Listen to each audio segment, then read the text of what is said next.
ఈ దైవజనుడు ప్రార్థన చేసి ముగించక ముందే అగ్ని ఆకాశం నుండి దిగొచ్చేసిందే. ఎంతసేపు అయ్యానో ప్రార్థన చేసినామనంటే 3.5 నిమిషాలు. ఆయన నిలబెట్టి, ఏమండి 3.5 నిమిషాలు అగ్నిని దింపినావు. ఈ ప్రవక్తలు పొద్దున్న నుండి తలబాదుకున్నారు కదా, కేకలు పెట్టినారు కదా, స్పీకర్లు పెట్టినారు కదా, ఒళ్ళంతా గాయాలు చేసుకున్నారు కదా, ఎంత అరిసినా దిగిరా నీ అగ్ని నువ్వు చేసిన 3.5 నిమిషాలకి ఎలా దిగొచ్చింది అని అడిగితే అందులో మరొక్కటి నేర్పించినాడు ఆ దైవజనుడు. ఏంటో తెలుసా?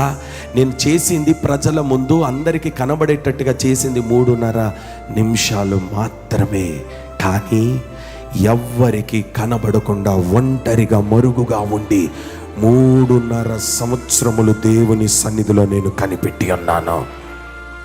అందరి ముందు చేసిన ప్రార్థన, అందరికి కనబడేటట్టుగా చేసిన ప్రార్థన, అందరూ చూడాలని చేసిన ప్రార్థన లేదు. ఎంత అద్భుతమైన ప్రార్థన అంటే, ఈ తలను ఈ 2 మోకాల మధ్యలో పెట్టి 3.5 సంవత్సరాలు. నేనంటాను, నీ సమస్యకు పరిష్కారం, నీ సమస్యకు పరిష్కారం. అప్పటికప్పుడే సమస్య వచ్చింది, కార్యము జరగాలి అని అంటే అప్పుడు ప్రార్థన నేర్చుకుంటే కుదరదు.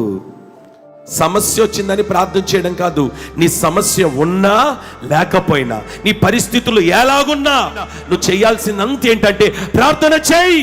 ఈరోజు నీ భవిష్యత్తు దీవెనకరంగా ఉండాలి అని నువ్వు కోరుకుంటే, నా కుటుంబ పరిస్థితులు మారాలి అని నువ్వు కోరుకుంటే, ఏమండి నా పిల్లల బ్రతుకులు మారాలని నువ్వు కోరుకుంటే, నాకంటూ మంచి రోజులు రావాలి అని నువ్వు కోరుకుంటే, నేనంటూ ఒక స్థాయిలో ఒక స్థానంలో నిలబడాలి అని నువ్వు కోరుకుంటే చేయి ప్రార్థన, గంటల తరబడి ప్రార్థన చేయి. కర్మేలు పర్వతానికి వచ్చిన తర్వాత చేసిన 3.5 నిమిషాల ప్రార్థనకి అగ్ని దిగి వచ్చినట్లుగా నా దేవుడు నీ ప్రార్థన అంగీకరించి నీకు జవాబు దయచేయునుగాక.